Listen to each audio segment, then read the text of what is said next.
So how do you get the code which is used in the course? This is going to be one of the most valuable things from this course, is being able to download the code to your computer and then look at it and work with it and play with it and get to know it and love it and sleep with it and meditate upon it. But having the code is going to be really helpful, so I want to show you how to get the code. So I'm storing all of the code on a website called GitHub. We're going to learn all about GitHub. I'm going to show you the basics of working with GitHub. GitHub's super important if you're going to be working with HTML, CSS, programming, any of that. You absolutely, definitively, without a doubt, without any question, have to know and understand and be able to use GitHub. So that's where I store all of my code. You'll learn why GitHub is so great a little bit later in the course. But to get the code, I just want to show you that right here, right now, right off the bat. And to do that, you're going to go to this URL. You're going to go to github.com. So let me show you that. And I'm going to launch a new tab. Control T, launch that new tab. I'm going to go to github.com. Or I could just search GitHub goes to 11. And that's my username. So you could search for that.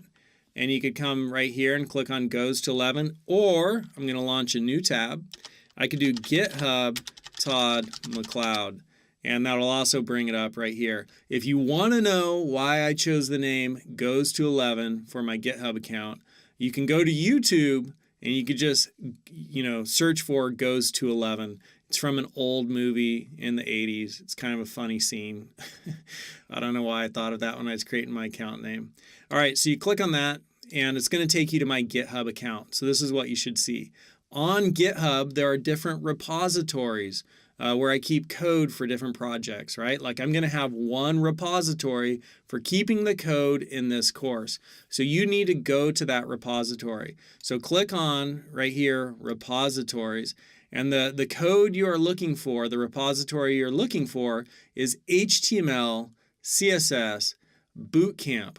Don't confuse this with HTML, CSS, which is another repository I've used. I used it in the spring, last semester, my college class. Don't confuse it with Summer Bootcamp, which is another repository I used for a summer bootcamp a year ago, right? The one you are looking for is HTML, CSS, Bootcamp. Sorry to be pedantic about that, but I just don't want there to be any confusion. Then you're going to click on this link. I'm not going to click on the link right now because I just created the repository. And if I click on it, well, heck, I'll click on it. You'll see the setup instructions, which you're going to learn all about in a future video. So instead, let's pretend I clicked on HTML, CSS, Bootcamp. But instead, I'm just going to go into, Golang training, which was one of my other trainings. So if this was the HTML, CSS Bootcamp repo, the way you get the code, when you click on the HTML, CSS Bootcamp repo, you're going to click on the HTML, CSS Bootcamp repo. And by the time you're watching this video, there'll be a bunch of code there just like this. And then you're going to go over to clone or download, the big green button right there, and download zip. So you're just going to download a zipped file. So if I click that, that's going to download all of this code. So right now you can see down here in the bottom left, it just downloaded all of that code to my computer, and I could open that up. And there is all of that code now stored, on my computer. Come back. There we go. And you can see O1 getting started, package, variable, scope, right? There's the code for that repo. I downloaded it to my computer. So just a little bit of a review here. You go into the HTML, CSS Bootcamp repo, and then when you're in there, and I'm just going to demonstrate by going into a different repo, you will click download zip right there.